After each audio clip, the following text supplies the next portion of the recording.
습니다.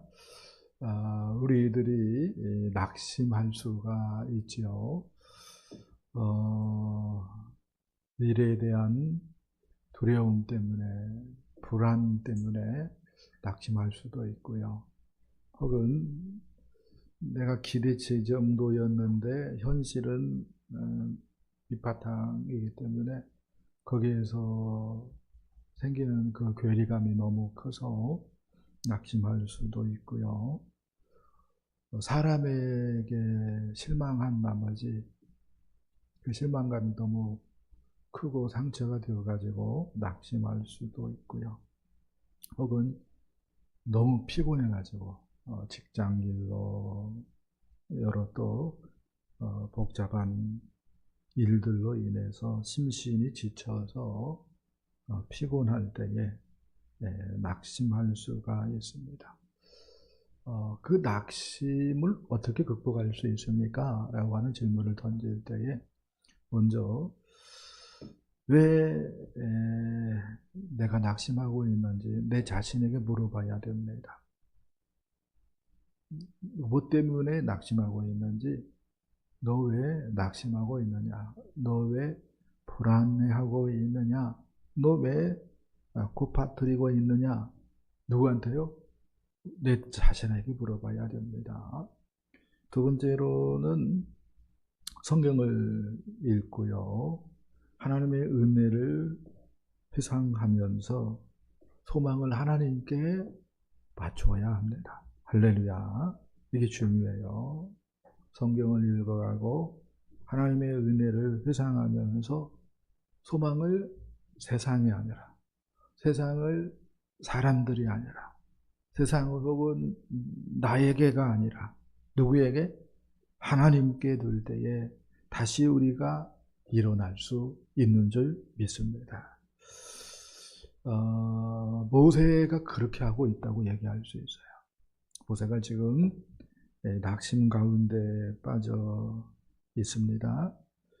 5장 21절 22절 말씀 보면 이래요. 주여 어찌하여 이 백성이 학대를 당하게 하셨나이까? 어찌하여 나를 보내셨나이까? 내가 바로에게 들어가서 주의 이름으로 말한 후로부터 그가 이 백성을 더 학대하며 주께서도 주의 백성을 구원하지 아니하시나이다. 이렇게 낙심한 나머지 하나님을 향하여서 원망을 내뱉고 있습니다. 이스라엘 자손 때문에 또 낙심할 수도 있었겠다는 생각을 해봐요. 이스라엘 자손이 5장 21절에서 이렇게 얘기합니다. 너희가 우리를 바로의 눈과 그의 신하의 눈에 미운 것이 되게 하고 그들의 손에 칼을 주어 우리를 죽이게 하는도다. 여호와는 너희를 살피시고 판단하기를 원하노라. 이렇게 얘기를 합니다. 이스라엘 자손들이 전혀 생각하지 못하였는데 모세와 아론을 원망하고 그들 때문에 우리가 고통스럽다 하면서 그들에게 미움을 나타내고 또 저주를 하고 있다라고 얘기할 수가 있습니다. 모세와 아론은 이것 때문에 상처가 되었고 낙심할 수 있었겠다, 이렇게 말을 할 수 있겠습니다. 이런 상황에서 모세는 모든 것 다 내팽개쳐 버리고 잠수탄 것이 아니고, 우리가 그럴 수 있는데 그게 올바른 반응이 아니라는 거예요. 그렇게 하지 않고 하나님을 찾았습니다. 할렐루야. 낙심했을 때에 하나님으로부터 멀어지면은 알곡일까요? 쭉정일까요? 스스로 대답해 봐야 됩니다. 낙심 가운데 있을 때 나는 하나님밖에 없다 해가지고 하나님 품에 뛰어들어요. 이러면은 알곡일까요? 쭉정일까요? 스스로 대답해 봐야 됩니다. 그런데 모세는 하나님을 찾았고 하나님의 말씀을 통해서 회복하고 다시 하나님의 부르심에 헌신합니다. 하나님 앞에서 하나님의 말씀을 생각을 했을 것 같아요. 그러니까 하나님께서 이렇게 말씀하는 것이 기억나실 것 같아요. 내가 아노니 3장 19절이죠. 내가 아노니 강한 손으로 치기 전에는 애굽 왕이 너희가 가도록 허락하지 아니하다가 내가 내 손을 들어 애굽 중에 여러 가지 이적으로 그 나라를 친 후에야 바로가 너희를 보내리라. 이렇게 이미 하나님께서 모세에게 말씀을 했어요. 단방에 안 된다. 내가 세게 때려도 그놈이 강팍해져 가지고 말을 안 듣는다. 그렇지만 내가 해낼 것이다. 하나님 이렇게 말씀을 했는데 이런 부분들은 모세가 잊어버리고 그냥 바로에게 가서 하나님이 나에게 나타났고 이스라엘 자손들 내보내라 하셨다. 이스라엘 백성들을 가도록 허락하라. 이렇게 외쳤어요. 그때의 바로는 여호와가 누군데? 나는 그를 알지 못한다. 이런 자에 거절을 해버렸던 거죠. 그리고 이것들을 내가 잘해둔다고 잘해준 모양이네. 이스라엘 자손들을 더 좀 정신 못 차리게 혹독하게 노역을 시켜야겠다. 해가지고 지푸라기 주지 않고 벽돌은 그대로 만들어내라 라고 하는 명령을 내렸습니다. 그것 때문에 이스라엘 자손들은 삶이 힘들어져 가지고 모세와 아론 때문이다 해가지고 모세와 아론을 미워하고 저주를 했던 거죠. 그래서 곰곰이 생각해 보면 별일도 아니었는데 모세가 낙심했다. 이렇게 얘기할 수 있어요. 말씀을 놓아버려 가지고 모세가 함정에 빠졌구나. 이렇게 얘기할 수 있겠습니다. 그런데 하나님을 찾고 하나님의 말씀을 통해서 회복을 하고 할렐루야 다시 하나님의 부르심에 헌신하는 모세의 모습을 우리가 본다. 이렇게 말을 할 수 있겠습니다. 먼저 오늘 2절 말씀을 보도록 하겠습니다. 2절 자 보겠습니다. 시작. 하나님이 모세에게 말씀하여 이르시되 나는 여호와니라. 아멘. 우리 하나님께서 나는 여호와다 이렇게 말씀을 합니다. 그런데 좀 더 이렇게 설명하는 부분을 보면은 나는 너희 조상들에게는 여호와로는 말하지 않았다. 너희 조상들에게 나는 전능의 하나님으로 나타났다라고 하는 말씀을 합니다. 전능의 하나님 히브리어로 엘샤다이 이렇게 얘기할 수 있는데요. 아브라함에게 그 다음에 이삭에게 야곱에게 하나님이 엘사다이로 나타났다고 이야기를 하고 있는 것입니다.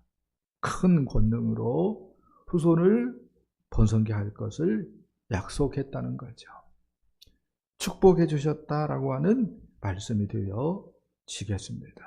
그래서 아브라함이 하나님의 부르심을 받을 때의 나이가 85세였는데 세상에나 그때 자식이 없었어요. 하나님이 그런데 아브라함이 몇 세 되었을 때에 100세 되었을 때 아들을 선물로 줍니다. 기가 막힌 거야. 기가 막혀. 우리 시대 때 100세 어르신이 아들을 낳았다. 그러면 아마 신문에 나올 거예요. 신문에. 그 정도로 놀라운 얘기죠. 근데 모르겠어요. 100세 먹을 때 남자가 낳을 수 있나? 모르겠어요. 저는 확답을 할 수가 없을 것 같은데. 근데 하나님께서 그 옛날에 그때는 뭐요?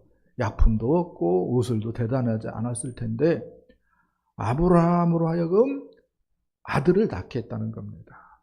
이렇게 얘기할 수가 있죠. 하나님의 권능이었다. 하나님의 능력이었다. 이렇게 얘기할 수 있습니다. 그 다음에 이삭 같은 경우, 이삭이 리브가를 만나서 이제 결혼을 하는데 그때 나이가 한 40세였습니다. 그리고 60 먹을 때까지 애가 없었어요. 그래서 하나님 앞에 나가서 기도하죠. 그렇게 했을 때에 하나님께서 태의 문을 열어가지고 생각 한번 해보세요. 20년 동안 아기를 못 가졌으면은 불임 여성이거든요. 근데 하나님이 하나님의 권능으로 태의 문을 여니까 아기를 갖는데 한 번에 쌍둥이를 낳아요. 그게 누구예요? 누구입니까? 야곱하고 에서잖아요. 그렇게 해서 정말로 아브라함 같은 경우는 자식이 없었는데 이삭 같은 경우는 쌍둥이를 얻었고, 그리고 이삭의 아들 야곱 같은 경우는 하나님께서 복을 주셔가지고 자녀를 아들만 12아들 낳게 되었죠. 12아들을 낳게 되었습니다. 딸도 있었죠. 디나. 그렇게 많은 자녀를 얻게 했습니다. 근데 아브라함에게 하나님께서 어떻게 약속했죠? 아브라함아, 하늘, 머리를 들어 하늘을 봐라. 네 자손이 하늘의 별처럼 많을 것이다. 근데 자식이 있었어요, 없었어요? 일도 없을 거예요. 아브라함아, 바닷가에 모래알을 셀 수 있냐? 근데 네 자손이 바닷가에 모래알처럼 많을 것이다. 약속해 주셨습니다. 근데 아브라함은 이걸 뭐예요? 믿었다는 거 아니에요. 이게 놀라운 거예요.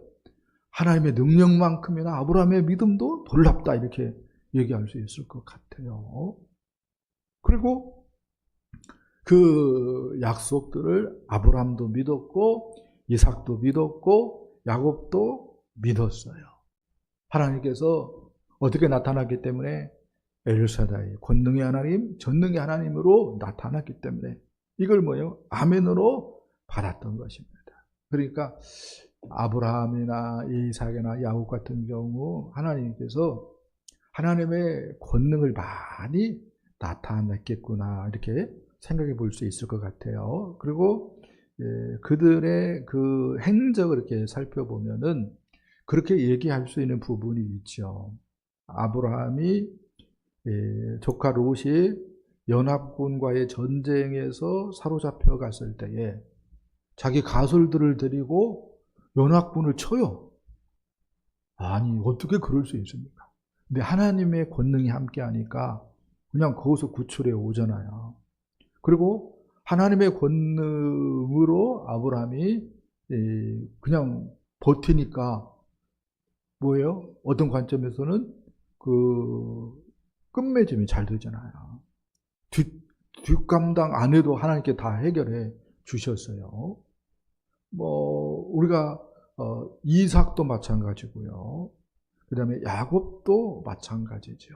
그런 부분들을 이렇게 볼 수가 있어요. 이렇게 하나님께서 족장들에게 하나님의 권능을 보이셨다, 이렇게 얘기를 합니다. 그런데 모세에게 나타나서 하나님이 뭐라고 얘기해요? 나는 여호와라고 얘기를 합니다. 여호와라고 하는 말은 어떤 의미가 있다고 얘기했습니까? 언약에 성실하시다라고 하는 의미가 있습니다. 그래서 누구에게 언약했는데?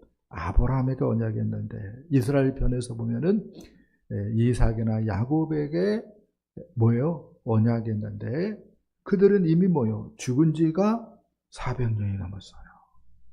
그런데도 언약의 신실한 하나님이기 때문에 그들과의 언약을 기억하셨고 이제 이스라엘 자손을 애굽에서 건져내려고 한다고 하나님 말씀을 합니다. 잘 생각 한번 해보세요. 400년이 지남으로 말미암아서 가나안에서 그 야곱 공동체가 애굽에 이주할 때의 수가 70명이었습니다. 종들 데리고 왔을 때 수가 70명이었습니다. 근데 400년이 지나면서 숫자가 어느 정도 되었는가 할 때에 60만 명이 되어졌습니다. 그래서 60만 명, 장정만 60만 명이 애굽에서 탈출을 합니다. 그러니까 여자도 포함되고 그 다음에 어른들도 포함되어지고 어린이들도 포함된다면은 적어도 200~300만 명은 좋게 되었겠다, 이렇게 생각해 볼 수가 있어요. 근데 그때는 그렇게 인구가 늘어날 수가 없는 시절이더라고요. 왜요? 우리 때도 그랬걸랑요. 우리 때도 환갑잔치를 했어요. 환갑잔치를. 큰아버지 환갑날이라고 이제 좋아했는데, 그래서 준비 막 했는데, 환갑날, 내일이 환갑인데 직전에 돌아가시더라고. 그래서 환갑잔치를 못 했다는 거 아니야. 네. 그 정도로 인간이 뭐예요? 수명이 짧았고요. 그 다음에 여러 질병들도 있고 전염병들도 있고 해가지고 인구가 늘어나는 것은 기적이었어요. 근데 하나님의 권능으로 인구가 그렇게 뭐예요? 늘어난 거예요. 그래서 이스라엘이 70명 정도 애굽에 왔는데 200~300만 명이 되었다라고 하는 것은 하나님이 어떤 분이다? 전능하신 하나님이라고 하는 것을 단적으로 얘기해 준다라고 말을 할 수가 있습니다. 근데 그 많은 이스라엘 자손들을 이제 누구 때문에? 조상들과의 언약 때문에 애굽에서 해방시켜 가지고 그 다음에 어디로? 가나안 땅으로 인도할 것이라고 하나님 말씀을 하십니다. 그래서요, 생각 한번 해보세요. 아무리 하나님이 전능하다 할지라도 언약에 신실하지 않다면은 이스라엘에게는 별로인 거예요. 근데 우리 하나님이 전능하실 뿐만 아니라 언약에 신실하시기 때문에 이스라엘은 하나님을 소망으로 삼으면 좋다라고 말을 할 수가 있겠습니다. 아무튼 우리 하나님은 우리가 양면이 있다. 전능하시다. 그렇지만 언약에 성실하신 분이다. 언약에 신실하신 분이다. 그걸 뭐라고 얘기한다고요? 나는 여호와다. 하나님께서 지금 말씀을 한다고 얘기할 수가 있겠습니다. 그러니까 갑자기 벼랑간에 하나님이 막 번갯불에 콩 튀겨 먹듯이 막 이스라엘 자손들을 애굽에서 막 건져내려고 하고 그런 것이 아니다는 거야. 막 갑자기 모세를 세워가지고 애굽에서 이스라엘을 건져내려고 하는 것이 아니다는 겁니다. 이런 다 배경이 있다고 얘기하는 거죠.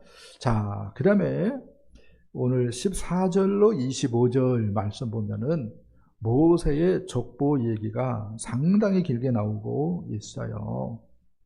그래서 제가 성경을 봉독할 때에 중략을 했습니다.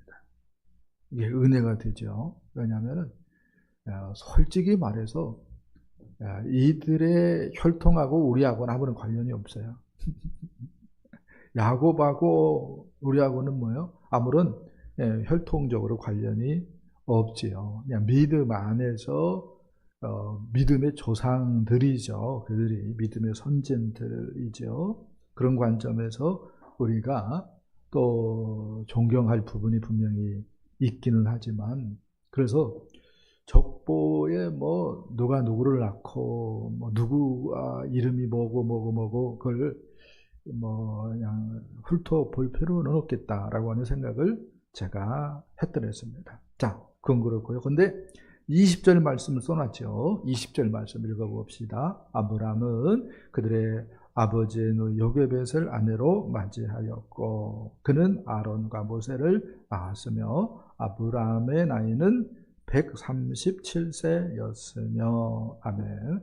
14절로 25절까지 모세의 족보가 쭉 나오는데 이것이 얘기해 주는 바는 뭡니까? 라고 하는 질문을 던질 때에 그런 질문을 던져야 됩니다. 그런 질문을 던질 때에 답은 이거예요. 모세의 하나님의 부르심이 모세를 부른 것이 즉흥적인 것이 아니라 하나님의 큰 섭리 가운데 이루어졌구나라고 하는 것을 보여준다라고 얘기할 수가 있습니다. 모세 개인적으로 봐도 모세가 태어날 때쯤 바로가 애가 태어나면 산에 애가 태어나면 어디에 던져라? 나일강에 던져라 라고 얘기를 했습니다. 그래서 그의 부모가 녹듯이 어떻게 하다가 버틸 때까지 버티다가 안 될 것 같다 해가지고 갈대 상자에 모세를 띄워 보냈어요. 하나님께 맡겨 드린 것이라고 얘기할 수 있죠. 그렇게 해서 결과적으로 어떻게 된 영문인지 모르지만 모세가 어디에서 자랍니까? 이집트, 애굽의 왕궁에서 왕자로 자라납니다. 그리고 40 먹었을 때에 커밍아웃을 해요. 내가 이스라엘 자손이다. 내 백성 이스라엘 내가 건져내겠다. 근데 누가 배반 때려? 이스라엘 자손들이 배반 때려가지고 날 그냥 졸지에 도망자 신세가 되어가지고요. 그냥 무명인으로 살아간 세월이 40년이죠. 그래서 나이 80세가 되었는데 어떻게 하나님은 모세를 찾아와가지고 그냥 이스라엘 애굽에서 건져내야 되니까 가라! 이렇게 하나님이 말씀을 하시는 거예요. 모세 개인적인 면을 봐도 이건 뭐죠? 하나님의 큰 섭리가 있죠.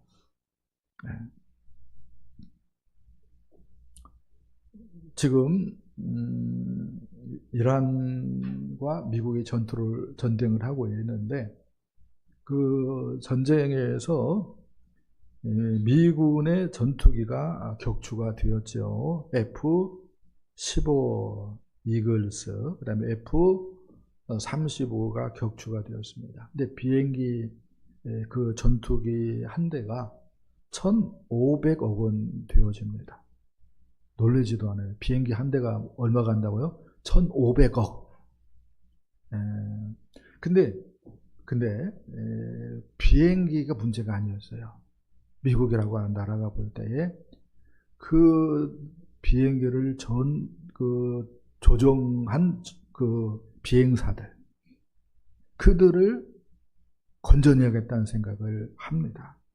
그래가지고 미국에서는 역사상 가장 고난도로 평가받는 수색과 작전을 펼칩니다. 이 2명의 조종사를 구원하기 위해서 비행기가 176대가 동원됩니다. 그 와중에 고장난 비행기가 발생합니다. 그렇게 했을 때 적에게 정보를 넘겨주어서는 안 된다라고 하는 생각에 MC-130 수송기, 수많은 헬기 등 6대의 비행기를 폭파시킵니다. 그렇게 한 다음에 조종사 2명을 건져냅니다.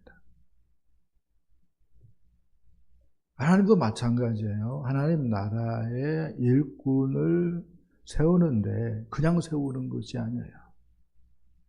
그렇게 모세 한 사람의 일꾼을 세우기 위해서 하나님께서 하신 일들을 생각 한번 해보세요.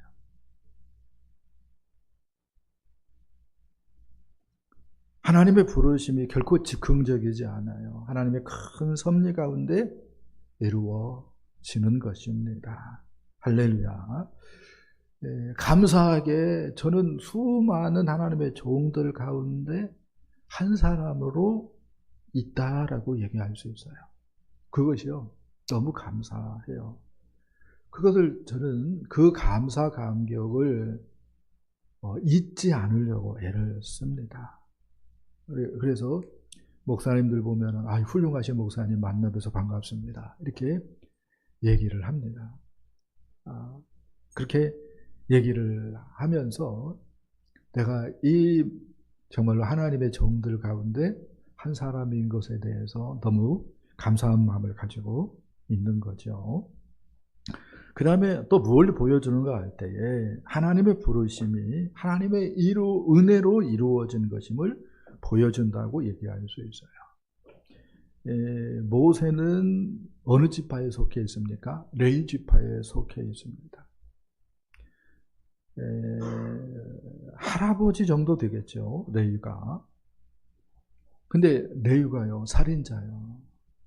세겜성에서 디나가 성추행을 당했을 때에 디나의 보복을 하기 위해서 세겜의 모든 족속들에게 할례를 하도록 한 다음에 칼을 차고 칼을 휘둘러 가지고 수많은 사람들을 죽인 장본인 가운데 한 사람이 레위입니다. 그러니까 모세 입장에서는 가문 자랑할 거리가 돼요 안 돼요? 안 되는 거야. 그리고 아버지 아므람이죠. 아므람. 이 아므람 같은 경우는 아버지의 누이. 그러니까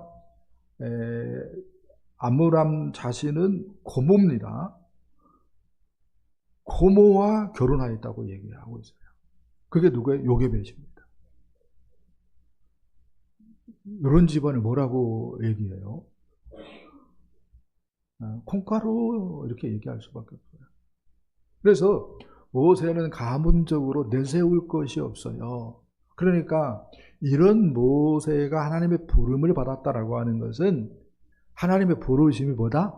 은혜다라고 얘기할 수 있는 줄 믿습니다. 자, 그 세 번째 말씀 보겠습니다. 하나님의 은혜로 부르심을 받았어요. 이제 7장입니다. 1절, 2절 보겠습니다. 여호와께서 모세에게 볼지어다 내가 너를 바로에게 신같이 되게 하였은즉 내 영 아론은 내 대언자가 되리니 내가 내게 명령한 바를 너는 내 형 아론에게 말하고 그는 바로에게 말하여 그에게 이스라엘 자손을 그 땅에서 내보내게 할지니라. 아멘. 애굽의 이스라엘 자손들이 동화되었어요. 이렇게 얘기할 수 있습니다. 한 400년 같이 살았으니까 어떤 관점에서는 동화되는 것이 이해는 된다고 말을 할 수 있을 것 같아요. 그런데 그렇게 살다가도 하나님께서 하나님의 사람 모세를 보냈으면은 이제 모세에게 힘을 실어줘야 맞는데 오히려 모세를 미워하고 하나님의 이름으로 모세를 저주하였어요. 이런 이스라엘 자손들 보면서 모세는 낙심에 빠졌습니다. 근데요, 이것은 누가 노리고 있는 모습이었습니까? 애굽의 왕 바로가 노리고 있는 모습이었어요. 바로가 의지를 갖고 이스라엘 자손의 가혹한 노역을 시켰기 때문에 이런 일이 벌어진 거예요. 여기까지 뭐요? 바로가 내다보고 일을 처리했다라고 얘기할 수가 있죠. 그런데 모세가 하나님의 은혜 가운데 다시 일어났어요. 그런 모세를 다시 하나님께서 부릅니다. 하나님께 모세가 나는 지금도 말을 못합니다. 혀가 둔합니다. 이렇게 얘기했을 때에 하나님 뭐라고 얘기합니까? 너 겁먹었구나.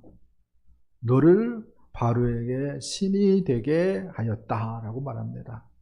뭐 혀가 둔하다고 그 문제 안 돼. 아론을 내 대언자가 되게 하겠다. 하나님 말씀을 합니다.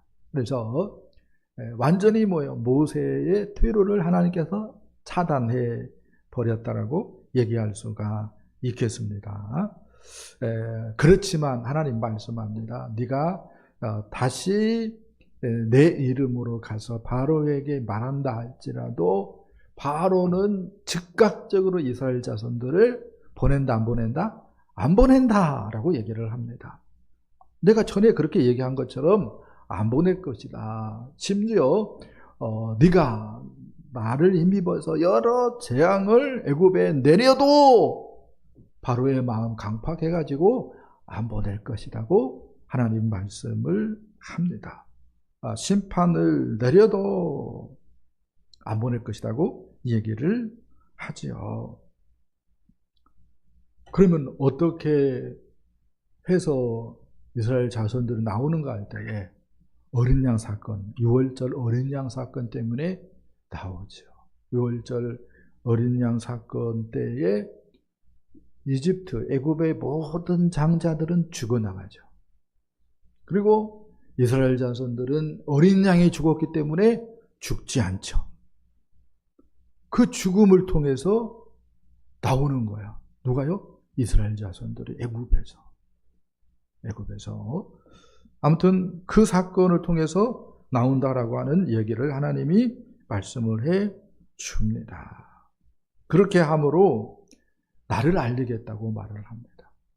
하나님이 어떤 분인지 알리겠다고 얘기를 하십니다. 바로가 여호와가 누구간데 나는 그를 알지 못하니 나는 너희를 내보내지 않겠다 이렇게 말씀했는데 그 말에 하나님께서 책임을 물으려고 작심을 하셨다라고 얘기할 수가 있겠습니다. 근데 이때의 나이가 몇 살 때? 모세는 80이었고 아론은 83세였다고 얘기를 합니다. 무슨 얘기입니까? 하나님은 퇴물도 쓰는 거 할 때에 그럴 수 있다는 거죠. 어떤 관점에서는 마른 지팡이 같은 사람들이죠. 다행히 어르신들이 많이 안 와서 감사한데 83세, 80세 기업에서도 안 써요. 안 써요. 공무원들도 뭐요? 안 써요. 안 써요. 그 대통령일지라도 그렇게 먹으면은 사람들이 뭐라고 해요? 치매에 걸렸네, 어쩌네, 막 말이 많을 수밖에 없어요. 그런데 하나님은 뭐 한다고요? 그런 사람들도 써요. 이유는 뭡니까? 라고 얘기할 때에 하나님이 좋으신 분이기 때문에. 다른 말로 얘기한다면 하나님은 은혜로우신 분이기 때문에. 왜 씁니까? 할 때에 구원받아야 될 영혼들이 너무 귀하기 때문에. 구원받아야 될 영혼들이 있기 때문에 쓰신다라고 말을 할 수 있겠습니다. 저는 모세를 다시 하나님께서 두 번째 불러서 다시 사역할 수 있도록 하는 모습 보면서 복음서의 제자들이 생각났습니다. 제자들도요, 예수님이 십자가에 못 박히기 위해서 로마 병정들에게 붙잡혔을 때에 걸음아 날 살려라고 다 도망쳤어요. 베드로 같은 경우는 예수님 모른다고 저주하면서 예수를 3번 부인했습니다.